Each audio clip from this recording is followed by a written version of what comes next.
Hi. Here we go with this one. Hey Jimmy, it's the 1800s, an exciting time to be alive. Why don't you get out there and explore the world? Gee whiz, Mom, thanks. This place is amazing. Where am I? Why, you're in France, my boy. Here we come up with wacky new ways of running a country. Liberty, equality, fraternity. Whoa, welcome to the United Kingdom. Here we invented the train. Whoa, aboard! Holy smokes! You're in a German factory, my friend. Here we harness fire and coal to create all these sexy lederhosen. This is incredible! I can't wait to see where I'll end up next. Where am I? You're in Russia. I hate that sound. I gone back in time? No, this is just how it is. Are you a farmer? Worse. Technically, my landlord owns me, which makes me a serf. I'm scared. You should be, because I haven't eaten in 4 days, and you look pretty tasty. Hey, Jimmy, how are your travels? I hate you! Were they the last European country with a serfdom? Maybe I asked that too soon and he's about to explain. I think of all the oversimplified videos I've ever seen, aside from the World War II series, this is the one I look forward to the most. A couple of years ago, I was gifted this book called The Last of the Tsars, which explains the end of Tsar Nicholas's life. It took me about a year to finally pick that book up and read it, but since then, I've been watching a lot of documentaries on the Bolshevik Revolution. And on Patreon, I saw another video from this channel on the Emu War in Australia, and I was recommended this one, so perfect timing. Russia in the 19th century, feudal, underdeveloped, and stuck in the past. While the rest of Europe had been modernizing and improving their citizens' lives, Russia's rulers were taking a different approach. My lord, we're falling behind the rest of Europe. It's time to industrialize, give the people rights, and share your power.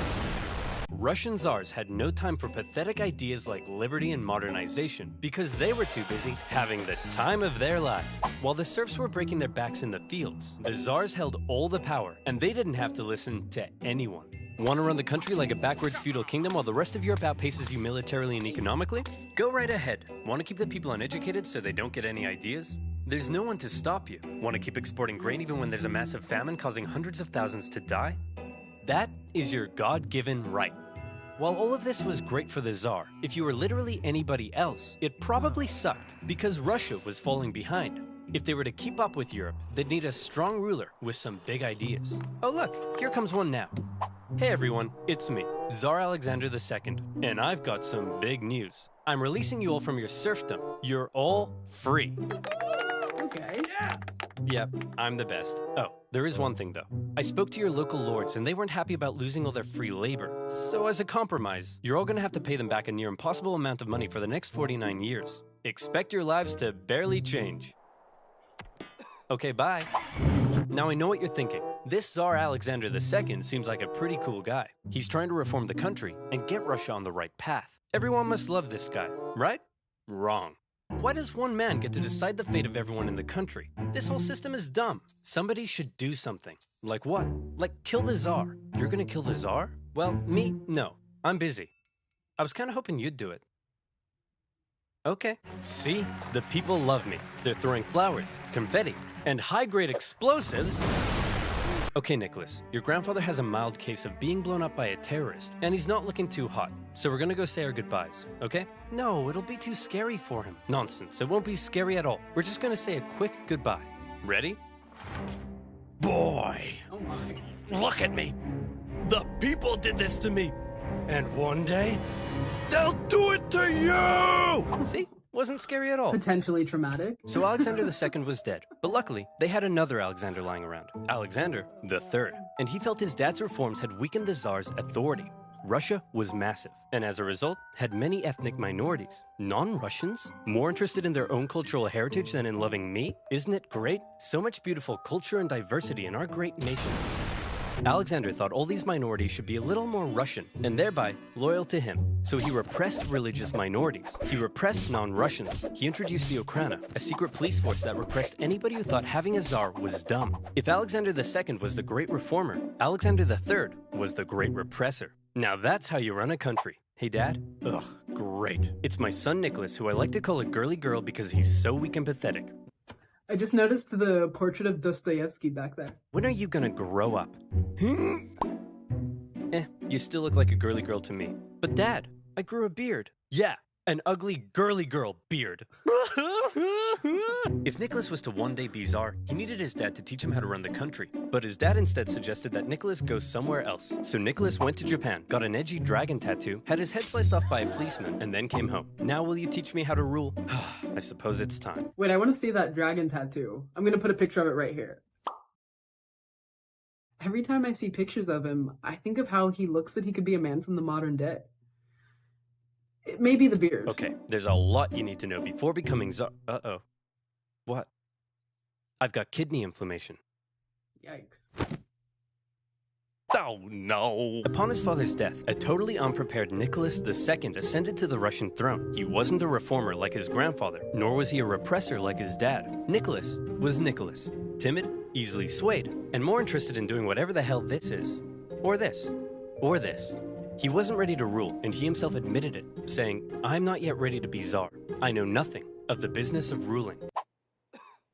Bit of an awkward time to bring it up. However, Nicholas firmly believed that he was chosen by God to be Russia's big daddy. And while he doubted his ability to rule, he was gonna give it his best shot. And hey, who knows, maybe he wouldn't be so bad after all. To get things off to a good start, Nicholas promised free pretzels and beer to a huge crowd in Moscow to celebrate his coronation, so enticing a proposition to starving peasants that the ensuing stampede left nearly 1,500 people dead. What the hell happened? We're not sure, but you're scheduled to go party with the French at 8 o'clock. Shouldn't I stay here out of respect for the people? When have Russian Tsars ever respected the people? Nicholas's decision to go party with the French immediately tarnished his image. Some were calling him Nicholas the Bloody. The Tsars had been partying hard at the expense of the people for long enough. They'd emancipated the serfs, but failed to lift them out of poverty. They used their secret police to crack down on anyone who might criticize them, and they'd failed to modernize and give the people rights, something the rest of Europe had begun doing over a century ago. The rule of the Tsars was quickly becoming outdated, and more Russians began wondering if there was a better way. For many, the solution was simple. Just look to the West. Republics, democracies, and constitutional monarchies galore. But a small growing group rejected that for an even better idea, a little something they called communism. Take Vladimir Lenin, an intelligent member of Russia's middle class, and also a massive ill-tempered jerk. If you disagreed with him about anything, he wasn't afraid to call you out.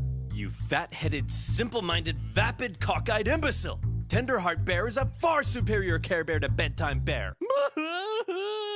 And he was no stranger to political unrest either. His older brother was executed for plotting to kill the Tsar, and Lenin himself was expelled from university for participating in a student protest. But how did Lenin go from being a middle-class nerd to the arbiter of socialist divinity? Well, to tell that story, we first need to go back a few decades to when a man named Karl Marx wrote a manifesto explaining how capitalism is a system whereby the stinky bourgeoisie oppressed and exploited the working masses, and that only through class warfare could the workers rise up and instate a communist utopia. Now go back forward a few decades to Lenin reading that manifesto and loving it. But publicly admitting you loved Marx and not Russia's big daddy would get you the cruelest punishment imaginable. Exile to Siberia. Enjoy exile, where you'll live with your wife, chill around town, and secretly write socialist newspapers. Hey, that doesn't sound so bad. And your mother-in-law is going to live with you. No! I used to think exile to Siberia was a forever thing. But then in the book, Crime and Punishment, if you've ever read that, the main character, Raskolnikov, actually kills somebody and he only gets less than 10 years. And it wasn't until that book that I found out that people could choose to go with you if you're sent there. I guess I pictured Siberia as less of a settlement and more of a closed prison, like we have now. Also, after watching that video on the coldest city in the world, which happens to be in Siberia, Yakutsk, I imagine doing hard labor in that weather is its own special brand of punishment. Once Lenin finished his stint in Siberia, he left Russia for Europe, where he was free to hang out with other Russian Marxists and talk about how great communism was. Now today, you might hear the word communism and think of this. But that's not how Not Bernie Sanders with the laser eyes.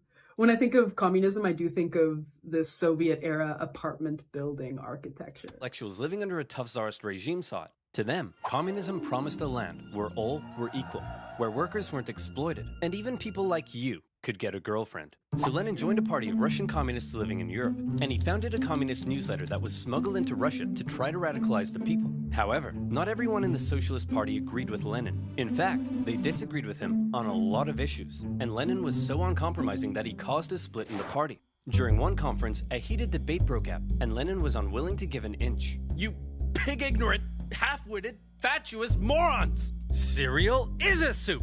Listen, Lenin, you're a smart guy, but you have no idea what you're talking about. We're out of here. All in favor of cereal being a soup? It's not. Hey, would you look at that? We're in the majority. So Lenin set up his own faction within the party he called the Majority, or Bolshevik if you're speaking Russian. And the other faction became known as the Minority, or Menshevik. And oddly, the majority were often in the minority, and the minority in the majority. The Mensheviks were less radical, whereas Lenin wanted the Bolsheviks to be loyal to him and his uncompromising ideas. And if you weren't loyal, well then you're gonna get a big brain beatdown. Mensheviks worried that Lenin's attitude could lead to a one-man dictatorship. But come on, does this guy look like a dictator to you? It's the angle. For now, Lenin remained in Europe, writing his socialist newspaper and impatiently awaiting an opportunity to overthrow the Tsar and bring communist utopia to Russia. Cool. A free hat. Who the heck are you? I'm definitely not a Russian secret police officer spying on Marxists. Oh crap, I don't want secret police watching me. Then you, my friend, should use NordVPN. Do you like having your identity stolen? I'll link you this channel at the end so you can navigate to this link. Oh yeah, here we go. A timid, easily swayed Tsar, a massive ill-tempered jerk, impatiently awaiting a communist revolution. And revolution was coming, but not in the way Lenin thought. Back in St. Petersburg, one of the Tsar's most skilled and influential advisors knew the country finally needed to catch up with the rest of Europe. Hey Nick, we really got to industrialize, get more factories, and make some, I don't know, textiles or something. Won't that change the social fabric of Russia? Maybe. Hey, isn't it past your bedtime? But I haven't had my milk and snuggles yet. Will you snuggle me? Nicholas thought modernization was boring, but he let Sergei do his thing. And do his thing he did. He borrowed some money and got Russia some sexy factories. And you know what sexy factories means. Sexy workers. Dirt poor, sexy workers. Long hours, low wages, filthy disease-ridden factories, sleep in overcrowded dormitories with all your stinky worker friends, get your arms ripped off in a freak Russian doll accident. Conditions were terrible. But this growing working class wasn't about to take it lying down. They started to do what workers do best. Strike. Despite Sergei's efforts, people in Russia still weren't happy. Peasants were still poor, liberals still wanted reform, and now the workers wanted better working conditions. And the problem with being an autocrat is that when everyone's unhappy, there's only one person to blame. You. The people hate me. What do I do? Ooh, I know. Why don't we find a weak and pathetic nation to go to war with? We'll win easily, and everyone will love me again. Why don't we just try treating the people better? As luck would have it, an opportunity for war was forming in the Far East. Russia wanted to expand its sphere of influence into northern China, and coincidentally, so did Japan. But Japan didn't really want war, so they proposed an idea to reduce the tension. Hey man, we'll let you do your thing in Manchuria if you let us do our thing in Korea. I don't think so. We've got the largest army in the world. What do you have? I'm the Emperor of Japan. I have a giant mecha suit. Whoa. Cool. Nicholas and the boys didn't see Japan as a threat, so they felt they could push Japan around. But little did they know Japan had been rapidly militarizing, and when they launched a surprise attack on a Russian fleet at Port Arthur, everyone was shocked. Nicholas hoped it was an opportunity to win a quick war and regain the support of the people. Nobody seriously thought a puny Asian country could defeat a European superpower, and the Russian people were filled with patriotic spunk. Hey everyone, we're at war with Japan! Hey everyone, we're losing the war. The Japanese won, an embarrassing defeat for Tsar Nicholas. Russia had enough problems, but now it had been internationally humiliated. The public were outraged. Unrest increased. Nicholas needed snuggles now more than ever. The tension was rising rapidly, and Russia was on the verge of revolution. All it needed was one disaster to push it over the edge. And that disaster would come in January 1905 from an unlikely source, a handsome Orthodox priest named Father Gapon.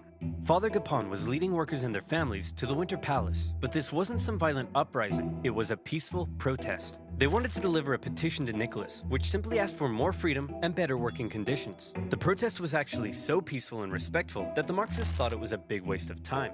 Hey Nicholas, some priest is leading a peaceful protest. Says here they want to give you a petition. A peaceful petitioning priest? I better get out of here. Nicholas had actually left the Winter Palace days earlier, and in his place, they brought in a truckload of troops, ordered to stop Father Gapon from reaching the palace. Hello, good sir, and long live the Tsar. Please, allow me to pass this simple petition to our dear father, Nicholas II. Good day to you too. Please, allow us to respond by opening fire. What began as a peaceful protest ended in tragedy. Imperial soldiers opened fire on the crowd. Around 200 civilians died, 800 more were wounded. All they wanted was the opportunity to ask Nicholas to improve their lives. Instead, they were met with bullets. Nicholas didn't personally order the troops to fire, but as an autocrat, he got the blame. The event became known as Bloody Sunday, and Nicholas's reputation plummeted. Strikes erupted across— Is that the origin of Bloody Sunday? Because there are a few.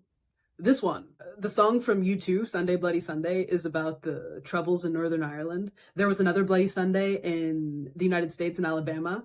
The empire. Workers' demands increased. Liberals demanded political power. Peasants demanded land. The country was out of control, and the 1905 revolution had begun.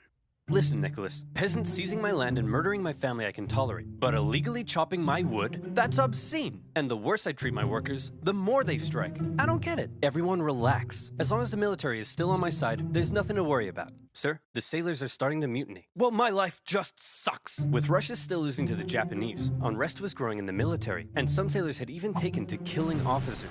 Having the people against you was bad enough, but if the military joined in, it would be game over. To make matters worse, in October, workers and Marxists, including one Leon Trotsky, began setting up local elected councils called Soviets that coordinated strikes and supplied the workers. Sergei could see the writing on the wall. Things were going south fast, and he needed a big idea to save the Tsar. And luckily, he had just that. You see, all these angry people from different parts of society weren't really working together, meaning there was a weakness to exploit. Sergei wrote a manifesto that would give the liberals an elected assembly called the Duma. It took some convincing, but eventually, Nicholas agreed to share power and have his laws approved by an elected assembly. Hey liberals, here's your stupid manifesto. Happy now? We certainly are. But what about these guys? Aren't you gonna give them what they want? Oh, goodness no.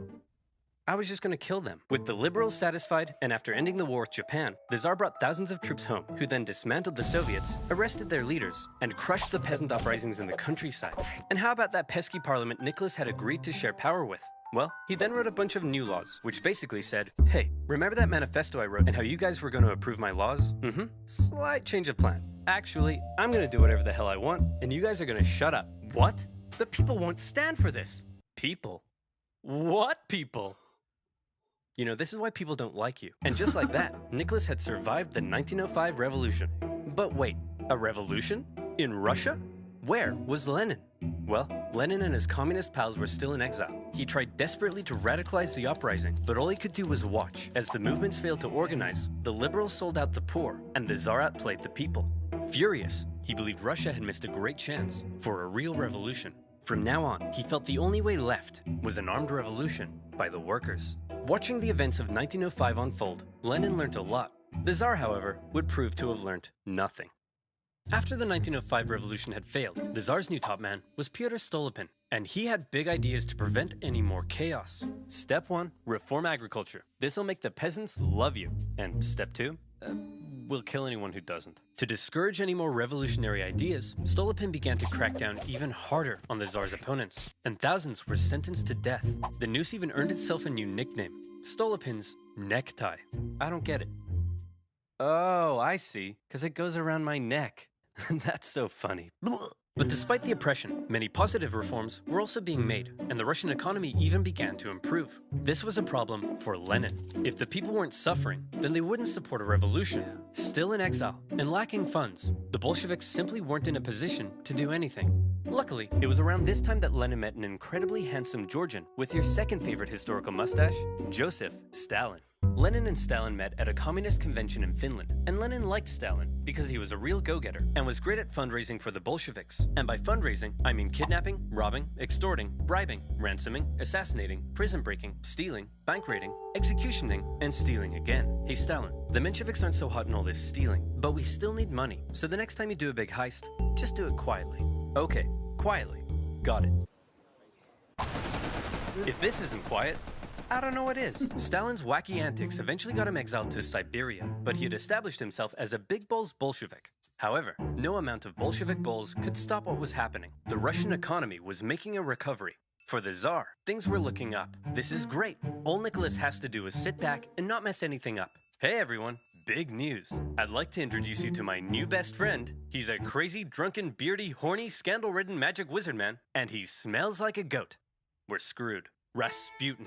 a dirt-poor peasant from dirt-poor nowhere. But unlike all the other dirt-poor peasants, Rasputin had holy healing powers. And when this holy mystic wandered into St. Petersburg, people began to notice. He quickly became famous, and word of this mystery man and his healing hands made its way to the royal palace. The appearance of a holy homeless healer was of great interest to the Tsar and his wife. As far as royals go, they weren't that inbred, but they were just inbred enough for their son Alexei to get hemophilia, or in layman's terms, Mamma mia, that's a lot of blood! Knowing Rasputin could heal people, in 1906, Alexandra asked for Rasputin to come and see if he could cure their son. And crazy as it sounds, Rasputin did heal Alexei, possibly by taking him off his doctor-prescribed aspirin.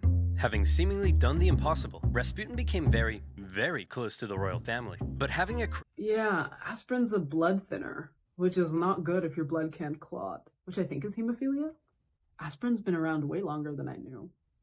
Okay. Rasputin's such a mysterious character. He's got those intense eyes, which is a nice way to say he's got crazy eyes. But having a crazy homeless wizard man hanging around wasn't a good look for the Tsar, because Rasputin was freaky. Not only was he a big fan of alcohol, but he'd also throw these crazy parties with Russian nobility, where he'd and all night long, and then he'd his whole head hypnotic eyes, and nobody knew how the goat got on the roof. Initially, the press were banned from talking about Rasputin, but eventually, the ban was lifted, and the tabloids went to town. The whole thing was a huge scandal, and everyone was freaked out that this guy was influencing the Tsar and his wife. Nicholas could have spent this period of relative peace improving his image. Instead, he spent it doing this. But as weird as the whole Rasputin thing was, so long as the economy continued to improve and the people's lives kept getting better, maybe Nick would be okay. Maybe there would be no more revolutions. Maybe this video could even end right here. Or maybe things were about to get worse. A lot worse. You see, the year is 1914, and that means it's time for World War I. Okay, that was another one from the Oversimplified channel. I'm going to link them down below because they've got other oversimplified history videos like this. And every video I've seen from them has been consistently entertaining. For such a large country, Russia's got a rich history that I don't know enough about. So I didn't have too much to add here. A lot of this was new to me, especially the bits about Nicholas and his father, or Nicholas's father and his grandfather, excuse me. So I'm going to resist the urge to say anything about what happens next, because I guess that'll be in the next video. So far, the stage is set for the Bolsheviks to come in. If you have anything you want to add to this, please do, and leave your thoughts. We are 30 minutes in the future, and I can officially tell you I've run out of Russian music recommendations. So if anybody knows of a Russian song or musician, please tell me. Hopefully I can stockpile some for next time. But for the sake of this music segment, we'll zoom out. Russia's in Europe and Asia, so we'll broadly make the category music from either of these continents. I'm going to start with something very summer. I heard of this guy for the first time last week, George Bloomfield. He's out of Leeds, and the song is As the Summer Comes. According to the internet, this is indie, alternative, funky, chill genre, which may tell you everything and may tell you nothing, I don't know. But I love when the season changes and we start getting that upbeat summer music. Keeping on with that line, 81 Summer's the next song. It's by Uyama Hiroto, a Japanese composer. This one is purely instrumental. And this guy's an overall talented musician. He plays multiple instruments, and the piano in this one's beautiful. Next, Paradis and their song Instantané. Paradis are composers and producers from France who make what I would describe as synth pop. Somewhere in the electronic subgenre, though. They have some tracks that I would compare to Daft Punk. So if you like Daft Punk, maybe give them a try. And lastly, I did find somebody from Siberia, Nina Kravitz. This one's a bit niche. You really have to like techno for this. I'm going to spare the Russians my horrible pronunciation and just put the name of the track on the screen right now. Google says that this word means feel it. Sometimes her sound is a bit too hard even for me. Good to listen to while working out, though. Have I brought up this book before? I do not remember. But is it worth the read? Yes, The Idiot by Dostoevsky. I've read quite a few by him, but this is the one where I find the characters most relatable. The story goes that Prince Mishkin returns from a sanitarium in Switzerland to Moscow, and attempts to meet some of his distant relatives. And through them, he gets acquainted with a bunch of new characters, and we see that he's a very pure person, in the sense that he's very innocent, which other people see and take advantage of to varying degrees. The whole Prince character is somewhat of a mirror that ends up revealing the morality of other characters, or lack thereof. He becomes smitten with Nastasia Filipovna and gets into this very tangled web of obligation, a love triangle, drama. It is one of those stories, though, where almost every character is frustrating. So that's a con. Another con of the book, it is very long. For me, a tough part of reading any Russian literature is trying to keep the names straight. Sometimes they look so similar, just a few letters off. But I'm going to link you the book in the description, and if I could find a free audiobook version of it, I'll link that as well. And that's it. So thank you for watching with me, and I'll see you next time.